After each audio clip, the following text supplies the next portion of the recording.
Alfredo Castelli. ¿Cómo estás? ¿Qué tal? ¿Cómo estás, Marinés? Un gusto estar con ustedes. Otro sábado pasado por agua. Sí, realmente. Bueno, anoche parecía que se iba a venir una inundación ya directamente. No sé si nos cayeron algunas piedritas pequeñas, Sí. porque se escuchaba un ruidito raro, así que no sé si la gente vio, pero bueno, yo ya estaba acostada, por supuesto, pero escuché así como un ruidito fuerte y que no eran gotas, parecían algunas piedritas. Dicen que en San Jorge cayó piedra, yo venía de San Jorge, así que no la agarramos de suerte. De suerte. No, sí, por la ventana vimos algunas piedritas. Bueno, me hace acordar al cuento que contamos estas últimas veces que estuvimos de visita. Claro. Abuela Grillo con su canción ¿Y ahora Haciendo qué se viene Llover. con el cuento? A ver, Hoy, ¿me podés adelantar algo? Sí, hoy voy a tocar un tema que a usted le gusta mucho, que es el amor. Ah, bien. Así que bueno, de un cuento clásico, supo ver un programa televisivo que bueno, ahora lo pueden encontrar en las redes, sobre todo en el canal de YouTube, que es el Cuentacuentos. Claro. No mío, sino que un programa que estaba. Y hay una historia muy linda que se llama Juan sin miedo. Muy bien, adelante, lo escuchamos. Bien. Toc toc, el cuento llegó. Nuevamente con ustedes y este cuento se los cuento yo, ¿no?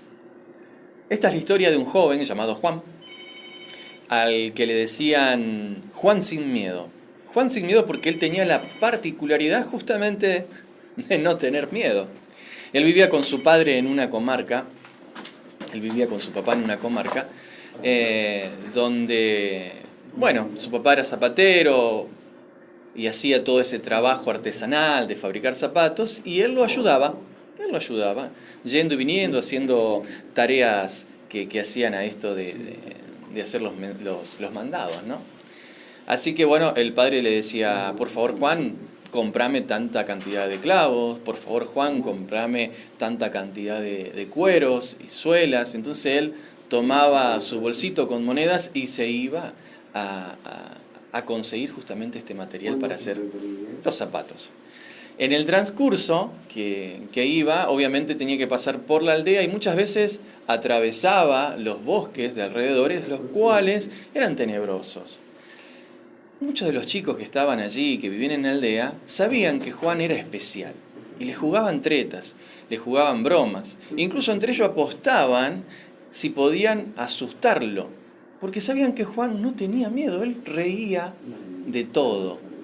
Él siempre andaba por el mundo con una sonrisa y nada lo colocaba en una situación de temer.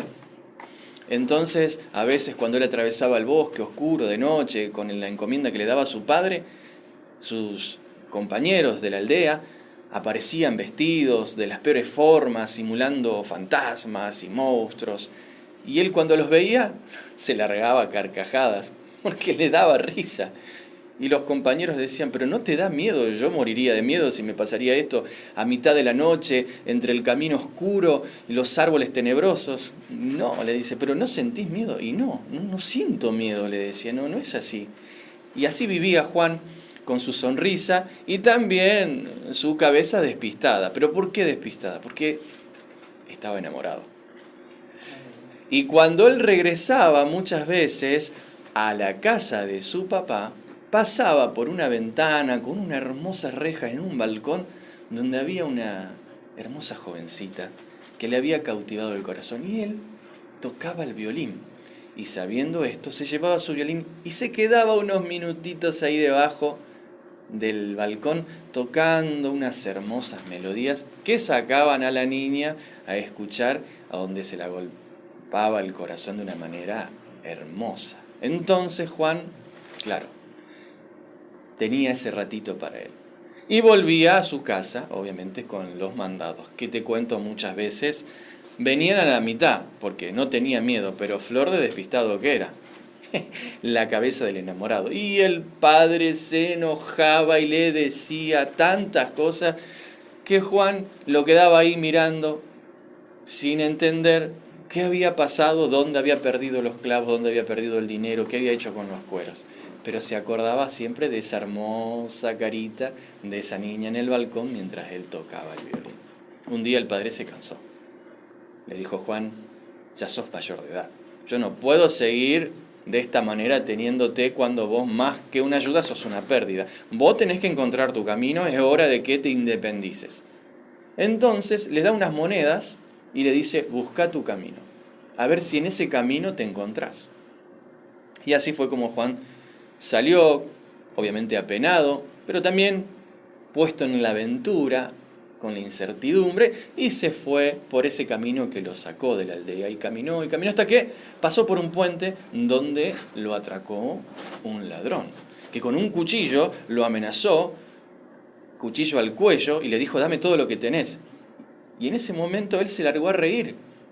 Dice, ¿pero por qué reís? ¿No tenés miedo que te mate? No, le dice, yo no siento miedo. ¿Cómo que no sentís miedo? No, yo no siento miedo. Y le empieza a contar su historia. Entonces el ladrón le dice, pero esto es inaudito. Y como buen ladrón y también como buen negociante, le dice, ¿de verdad que vos no tenés miedo? No. Y te digo más, le dice Juan, si vos me ayudás a encontrar el miedo, yo voy a estar en deuda con vos. Bien, le dice, yo voy a ser tu guía, te voy a enseñar a encontrar el miedo. Pero lo que logremos en el camino, el 80% es mío. Bueno, le dice, ¿qué vamos a trabajar? ¿Y cómo vamos a trabajar? Le dice el ladrón. Seguime. Y caminan hasta llegar a una aldea donde tenían un gran problema. Había una laguna donde se juntaba el agua, donde buscaban agua los aldeanos, y había un monstruo que se los devoraba. Entonces le dice, déjame acá un ratito, yo hablo con los aldeanos y regreso. Habla con los aldeanos y le dice, yo tengo la solución. Hay un hombre que se va a encargar de este monstruo. Regresa, ya con el trato de los aldeanos a pagarle para sacar al monstruo, y Juan se sienta en la laguna y le dice, ¿qué hago ahora? Quédate acá y toca el violín. Y se va el ladrón. Y Juan empieza a tocar el violín de una forma que ese monstruo que está en la laguna sale hipnotizado por la música y le dice, ¿y esa música y ese sonido qué es? Y Juan obviamente no se asusta. Cuando otros hubieran salido corriendo, le dice, es que es mi violín. ¿Y no te da miedo mi presencia? No, le dice. Yo la verdad que no. Me da risa. Aparte me parece agradable. ¿Dónde aprendiste a tocar? Le dice el monstruo. Yo aprendí a tocar en mi aldea, que está allá muy lejos. ¿Y usted cree que un monstruo como yo puede aprender a tocar? Pero seguro. Seguro, señor. Aparte, usted es un muy elegante monstruo, seguramente inteligente también. ¿Y cómo puedo hacer? Siga camino, y se va a encontrar con la aldea seguramente, ahí está mi profesor. Y el monstruo, que vio que no había miedo, que Juan era cortés y realmente hablaba con la verdad, salió de la laguna y se fue caminando hasta ya sabe quién, allá lejos, en otra aldea, ¿no? Y la laguna quedó vacía, sin monstruo. Obviamente los aldeanos festejaron, pagaron 80% de las monedas para el ladrón y unas 20 quedaron para Juan. Y así siguieron caminando y el ladrón pensando hasta llegar a un castillo que dicen que era embrujado, donde el dueño pagaba infinidad de monedas y monedas de oro para recuperar aquel castillo que había sido tomado por los fantasmas. Obviamente el ladrón, nuevamente negociante, habló con el dueño del castillo y le dijo, si yo saco los fantasmas, usted me da gran parte de ese tesoro, pero por supuesto. Y mandó a Juan que se interne en el castillo, que anduvo caminando, riéndose, que todo le daba risa y nada lo molestaba, hasta que se encontró con unos fantasmas y unos esqueletos, y quisieron asustarlo, y él empezó a dar risa, tanta risa que empezó a reír como un loco, a dar vueltas, a carcajadas, agarrándose la panza por el suelo. Los fantasmas, creyendo que tal vez el mismísimo diablo le había mandado un castigo de locos, salieron por la ventana y por las puertas y desaparecieron. Y el castillo quedó vacío, vacío de toda maldad, de todo susto. Y obviamente el dueño del castillo llegó y dijo, acá está la paga, 80 para el ladrón y algunas monedas que se podían juntar para Juan. Para Juan era suficiente. Nunca había tenido tanto dinero en su vida. Y el ladrón, ni les cuento. El ladrón, ya satisfecho con todo lo que tenía, se acercó a Juan y le dijo, yo acá terminé mi camino. ¿Pero por qué te vas? Le dice, si yo no encontré el miedo. Me dijiste que me ibas a ayudar a encontrar el miedo. Mira, yo No sé si vos encontraste el miedo, le dice, pero yo encontré la riqueza y te lo agradezco, voy a estar en deuda con vos eternamente, pero me tengo que ir. Bueno, está bien, no hay ningún drama, yo a esta altura del partido voy a regresar a mi casa, le voy a llevar las monedas a mi padre y le contaré mi experiencia. Y resulta ser que cuando él regresa a la aldea, se encuentra con su papá, él le cuenta toda esta situación, le da las monedas, le dice, bueno, ahora me voy a ir. Me dice, obviamente, ¿a dónde? A la aldea, a caminar y a encontrarse con ese balcón y esas rejas y esa niña, que cuando se coloca debajo, no ve salir. Entonces, empieza a preguntar y le dicen, mirá, resulta que enfermó. ¿Cómo que enfermó? Sí, enfermó. Entonces rápidamente fue, golpeó la puerta de esa casa y salió el padre de la niña y preguntó por ella. ¿Qué había pasado? ¿Cómo que había enfermado? Sí. Y le dijo, y está muy mal, pronta a morir. Y en ese preciso momento no hubo sonrisa. Su corazón se detuvo, sintió un nudo en el estómago, un frío que lo atravesó de cuerpo entero y pidió verla. Y lentamente, por primera vez, empezó a sentir el miedo, o eso que se llamaba miedo. ¿Miedo a qué? A perderla. Y cuando la encontró en la habitación sobre la cama, se tiró sobre el suelo, le tomó la mano y lloró desconsolado. Pero en lo último que quedaba de aquella niña, se abrieron los ojos y pudo verlo. Había enfermado ella también de amor. No lo había visto más, no había escuchado más su violín y pensó que le había abandonado quizás por otro amor. ¿Estás acá, Juan?, le dijo. Y él la vio con los ojos llorosos. Sí, le dijo, aquí estoy. Y comenzó a tocar con su violín esas hermosas melodías y ella empezó a despertar. Y con los días se recuperó y con el tiempo se amaron, se casaron. Con las monedas que consiguió, armó su casita, hay un costadito de la aldea. Dicen que por mucho, mucho tiempo fue feliz y uno de los mejores cazadores de monstruos de aquellos tiempos.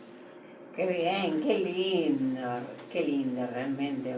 Un hermoso cuento que has traído a la mañana, muy romántico, muy así, estilo Romeo y Julieta, realmente muy bueno, excelente. La verdad que nos hace falta de vez en cuando tener esa apertura en nuestra mente, de saber que el amor existe más allá de un cuento, pero existe en realidad. Existe y pasan estas cosas también, ¿no? Qué lindo saberlo. Y que también el amor puede salvar vidas. Seguro, el amor nos ayuda a encontrarnos con el otro. Así es. En el compartir, en el más allá de la piel, también en el espíritu, nos ayuda a cambiar el mundo. Sin duda. Sí. Todo se puede a través del amor. La verdad que se disfruta mucho y así tiene que ser. Sin duda. Bueno, muchísimas gracias por este cuento. Te esperamos el próximo sábado. Estaremos el próximo sábado, si ustedes me inviten y la audiencia quiere, ahí vamos a estar. Por supuesto. Mientras tanto, le sugerimos a la audiencia, ya que aprovechando que estás vos, que sigan anotándose, porque a las 11:30 vamos a estar haciendo el sorteo del premio de Proyecto de Distribuciones, que es uno de sus presentadores. Sí, la verdad que ya estamos terminando el año y yo tengo que agradecer a Carlos Procheto, que es un buen amigo y también me ha acompañado desde un principio cuando le conté esta propuesta, así que le acompaña auspiciando este espacio y la verdad que, bueno, para mí un gusto poder ofrecer sus productos en estos premios que hacen, así que los invito a que lo visiten, que estén ahí, la verdad que en estos tiempos... Mercadito al paso. Mercadito al paso, tal cual, con unas ofertas muy buenas. Sin duda. Bueno, muy bien, ha sido presentado el Cuentacuentos por... Creo la